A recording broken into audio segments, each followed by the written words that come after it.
이제 일주일 뒤에, 일주일 정도만 지나면 영탑사, 당진 영탑사에서 이 불교 강의를 10번 정도에 나눠서 하게 될 겁니다. 사실 주시님께서 한번 해보라고 하셔서 제가 하긴 했지만, 사실 시골이라 그런지 사람이 안 모여요. 또 그리고 제가 널리 알릴 수 있는, 사람들한테 과거처럼 사람들한테 알려서 이렇게 사람들을 늘릴 수 있는 그런 입장이 못 되기 때문에 사실 처음에는 자신 있지만 조금 포기한 상태예요. 그래서 이걸 그냥 유튜브 강의로 올려야 되겠다, 제작해야겠다 하는 생각에서 그 몇 명이 안 되더라도 그냥 이렇게 강의 내용을 찍어서 이제 10번에 나눠서 이렇게 올리게 될 겁니다. 그 과정 중에는 유튜브 이 영상을 안 올리게 될 거예요. 그래서 시작 전에 한번 올리고 싶었어요. 왜냐면은 그 중간에 백중회양이 있기 때문에 그래요. 백중회양은 제가자들이 흔히 얘기하는 거죠. 스님들은 하안거 회제라고 하죠. 원래 부처님 제세 시에는 우안거 회제라고 해서 우안거라고 하죠. 근데 원래 이 우안거가 불교적 전통이 아니에요.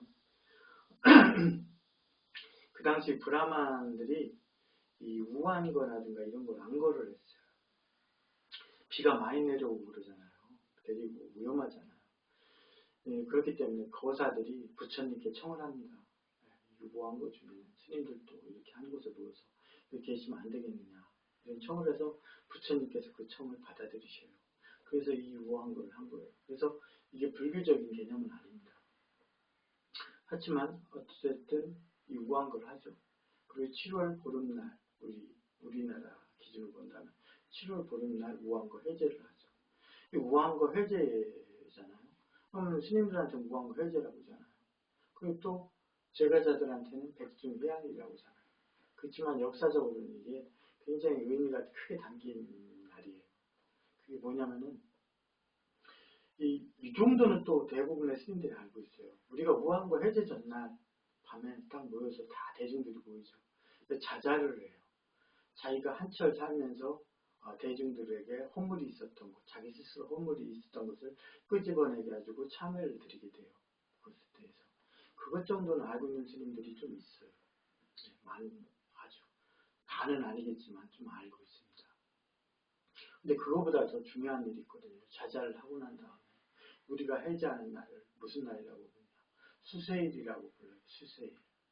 그게 뭐냐면 스님들이 범나, 나이를 받는 날이에요. 원래. 근데 1000명에 1명, 2000명에 1명, 3000명에 1명 그냥 알까 말까 하는 그런 날이에요. 이 스님 숫자가 몇 명이나 돼요. 그래서 제가 얼마 전에 누군가한테 물은 적이 있었거든요. 그랬더니 한 2만 명 되지 않을까요? 10만 명 되지 않을까요? 이러더라고요. 2만 명 되지 않을까요? 이러더라고요. 근데 우리가 흔히 지금 입고 있는 이 승복을 입고 사는 사람들은 한 10만 명 되겠죠.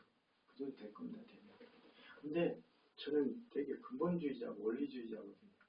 그랬어요. 한 8,000명 될 거라고. 네.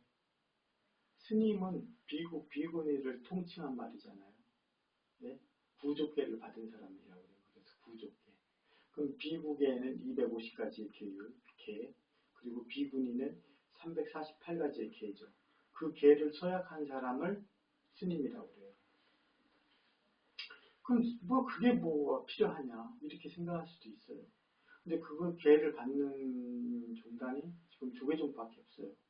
조계종 내에서도 10개만 받은 사람들은 이 의제, 주황색 의제를 달게 해가지고 예비스님이라고 하죠. 스님이라고 하지 않고 예비스님이라고 해요. 이렇게 얘기하는데 그럼 그게 무슨 필요가 있느냐 이렇게 물을 수도 있어요. 바깥분들이. 그럴 때 내가 드리는 말씀이 있어요.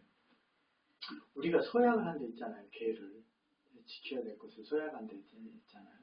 그럼 내가 그것을 어겼다고 해봐요. 근데 내가 그 계를 받지 않은 사람은 어긴 것도 없는 거죠. 어겨야 될 것도 없는 거죠. 왜 받지 않았기 때문에. 그렇잖아요. 그렇다면 그 사람들은 나름대로 막 살아가겠죠. 그 계에 어긋나더라도 상관이 없으니까. 그렇지만 부처님께서는 거기에 제시한 부분이 있거든요. 어떤 것들을. 근데 그거는 부처님 가르침과는 전혀 위배된 상황이잖아요. 근데 어떻게 스님이라고 할 수가 있어요? 붓다의 제자가 아닌데.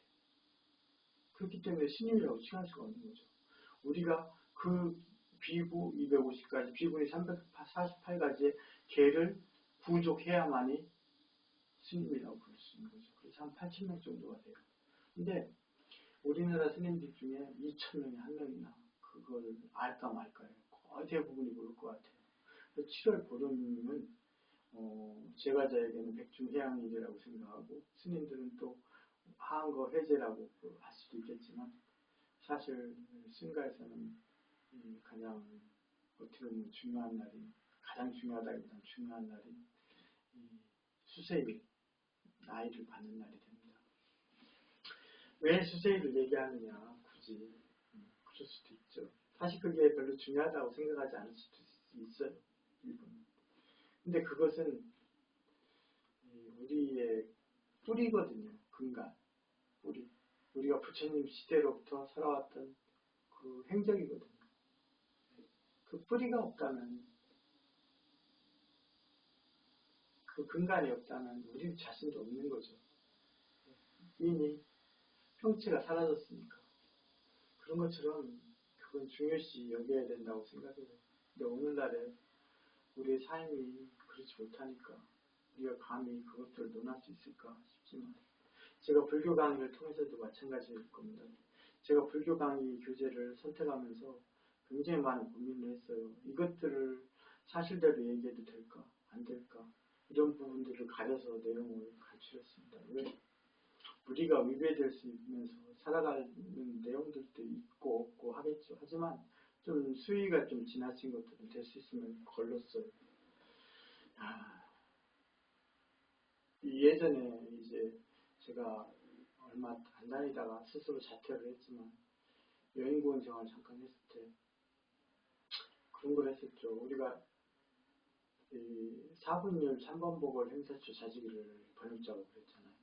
근데 그 앞에서 강의를 그날 준비한 사람이 있으면 그 여러 사람이 다 모여서 서로 토론한단 말이에요. 그래서 수정을 하고 내일 할 내용을 발표할 내용을 수정하고 이렇게 한단 말이에요. 근데 앞에서는 굉장히 신중한 내용들이었어요. 왜? 그게 1600년 전쯤에 쓰인 책인데 1600년 전에 스님들의 행태까지도 거기 안에 다 들어가 있어요. 그리고 경전에 대한 비평, 비교, 잘못된 의경 내용들 다 적혀 있습니다. 가짜 경전 이런 것들에 대해서 다 써 있어요. 근데 그것들에 대해서 열띠게 토론하고도 뒤돌아서면서 갈릴레오처럼 그러는 거죠. 그래도 이 시대에 필요하지 않나 이렇게 설령 가짜일지라도 이렇게 얘기하는 거죠. 그러니 오늘날 그로부터 벌써 1600년이 흘러간 오늘날 불교에 대해서 얘기한다는 건 그보다 조금 그래도 어렵지 않겠어요. 그래서 참 말씀드리기가 좀 애매하더라고요. 근데 다만 얘기한다면 우리가 가끔 이제 부처님 가르침을 얘기하고 그러잖아요. 그게 중요한 건 알죠. 삶의 기술이라든가 이런 것들 다 얘기한단 말이에요. 근데 우리가 밖에 살아가면서도 마찬가지인 것 같아요.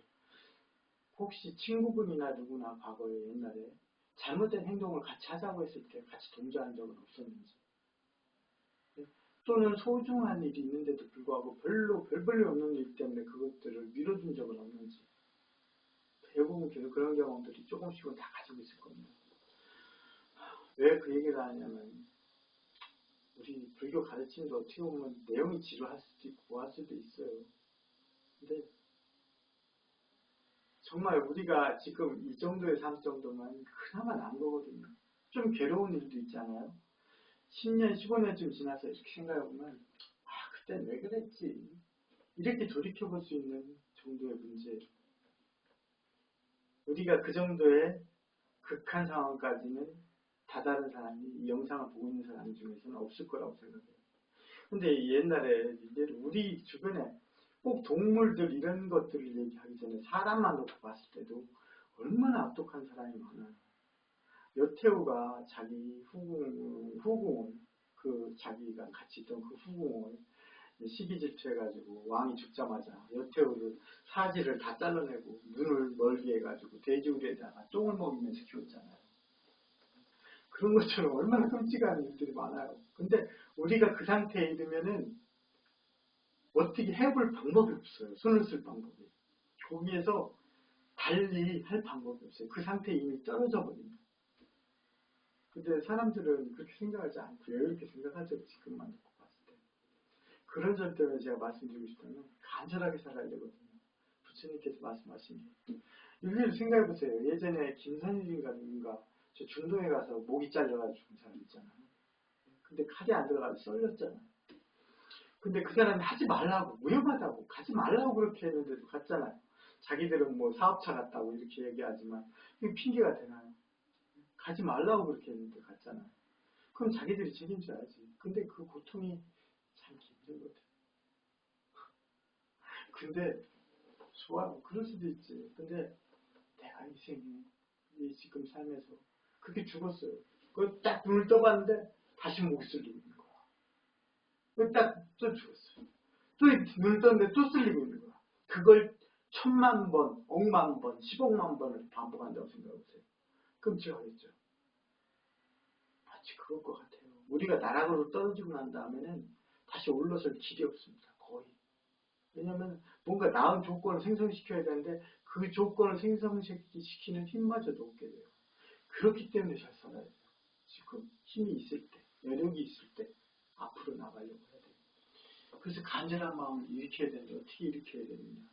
일주일을 밥을 굶는 사람이 밥을 찾듯이, 일주일을 물을 못 마신 사람이 물을 찾듯이 그런 간절한 마음으로 살아가야 됩니다. 물론 그것조차도 떳떳하게 얘기할 만큼 저 또한 깨끗하지 않아요. 그래서 떳떳하게 말씀드리지만 좀 부끄럽지만 너무도 부끄럽지만 그럼에도 불구하고 제 스스로는 제 스스로대로 그렇게 나아가려고 노력해야 되고 이렇게 말씀드리는 것은 이 삶을 정말 진지하게 잘 고려해서 살아야 된다. 그렇지 않고서 악조건이 나에게 생성됐을 때는 거기에서 딛고 일어날 자리마저도 없다. 그리고 그것은 그렇기 때문에 무한히 반복되게 된다. 그래서 아주 오랜 동안 우리가 거기서 벗어날 길이 없는 거죠. 늪에 빠진 사람이 아무리 발버둥 쳐도 그 늪 밖으로 못 벗어나는 것처럼. 그것과 더불어서 모든 것들은 그 본류가 있죠. 본질이 있죠. 본질이 있는 것처럼. 미리 말씀드리지만 이제 우왕과 해제 그리고 백중해양 그렇지만 우리한테 스님들한테는 나이를 받는 날이다. 7월 9일. 그 날이 중요한 게 아니라 그것이 갖는 상징성이 중요한 거죠. 우리가 그 근간을 잃어버리면 우리 자체도 아무런 의미가 없는 것처럼 우리가 스스로 삶을 진지하게 되돌아보고 고찰하고 아주 간절한 마음을 살아야 한다. 그렇지 않다면 우리가 나락으로 떨어졌을 때 우리는 절대로 깨어날 수 없다. 그 말씀을 드리고 싶습니다. 10월 중순이 지나고 나서